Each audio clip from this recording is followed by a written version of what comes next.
Hello, what is up mga moms or sir ma'am? Ako po si Ralph Cifra, isang visual artist from Manila. And today we are going to customize the Iron Man Mark 39 Star Boost from ZD Toys. Thank you very much, Sir Mark of Laruanan, for providing this action figure for unboxing, review, and customization.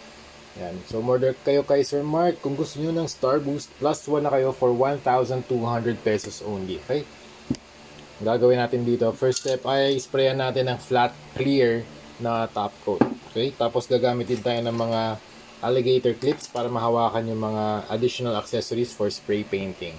Then balikan ko kayo kapag na-sprayan ko na si Star Boost ng Bosny number 191 flat clear. So ang function ni flat clear, top coat siya pero gagamitin natin siya as primer. Kasi mag-a-apply tayo dito ng mga paint. So kailangan natin ng adhesion layer para kumapit yung mga washes, yung mga paints na i-apply natin sa surface. Alright, tapos na tayo mag-spray ng flat clear. So nag-act na siya as adhesive layer para dun sa action figure, so we can apply paints and washes, dry brushing and stuff, okay? Okay, ito yung mga paints na gagamitin natin. You have Hero High Pigmented Water-Based Acrylic Intense Violet. Tapos gamitin tayo ng Armored Komodo Water-Based Acrylic Deep Purple. And purple from Hero Paints din. Marami tayong combination ng mga purples and magentas. Ito may magenta.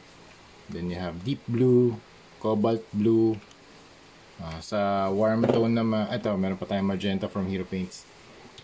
Sa warm tone naman we have yellow, warm red, blood red, and orange, and white.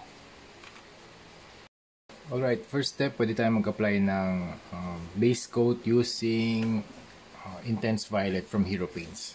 Start natin siya dito sa chest armor niya. So, ang concept ko dito, since cosmic siya, armor for space, exploration, gagawin natin tong space themed or cosmic themed or galaxy colorway. So, start tayo dito. So, since meron na siyang adhesive na layer, pwede tayo mag-paint over dito. Alright, next na color na gagamitin natin, cobalt blue from Hero Paints. Napinturahan na natin lahat ng purple sections or violet sections dito sa honeycomb pattern. So you have the shoulders, arm guards, legs, tsaka sa backpack. Okay, for the blue one, hindi natin kailangan gawing base coat yung blue. Ano lang to, parang dry brushing lang din on different areas. Para ma-simulate natin yung space or yung galaxy pattern. Alright, next color natin, light turquoise. Okay, same lang yung technique sa pag-apply ng color blue sa mga sections lang din. Okay? Mga parts lang. Para lang siyang cosmic clouds. Alright, next na color na gagamitin natin ay magenta. Apply lang natin siya dito sa mga parts na intense violet. Pwede rin naman mag-overlap dun sa sa mga turquoise. Wala namang problema yun. Just to simulate some cosmic space clouds. Alright, next color natin, Vallejo Game Color Orange Fire. I-try natin mag-apply dito ng orange fire. Somewhere here.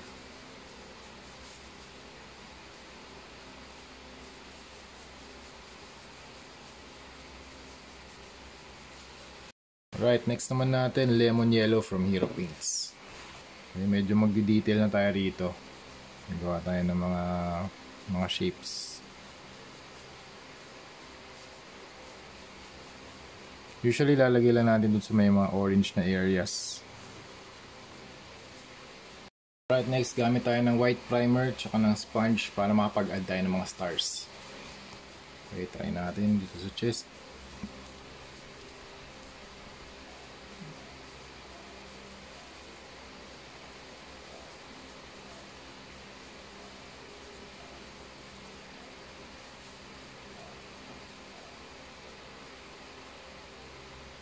Yan, mas naging cosmic na siya ng malagyan ng mga stars.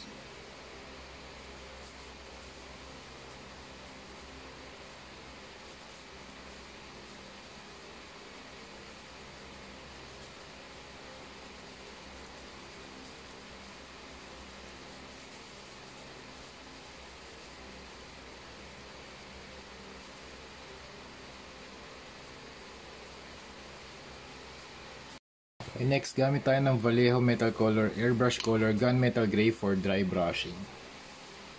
Pwede natin gamitin yan sa mga thrusters. Yan, ito. Para magmukha siyang mas weathered. Yan.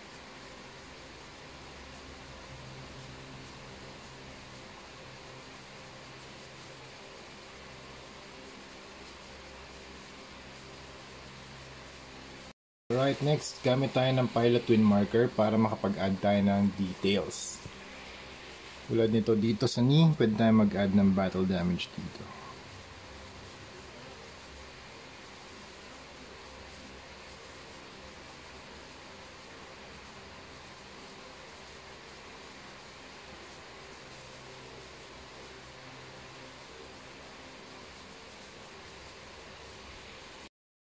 Alright, we are done with the Cosmic Star Boost Iron Man Mark 39. Shoutout ulit to Eril Justin Baste of Laruanan. Thank you for sponsoring this video.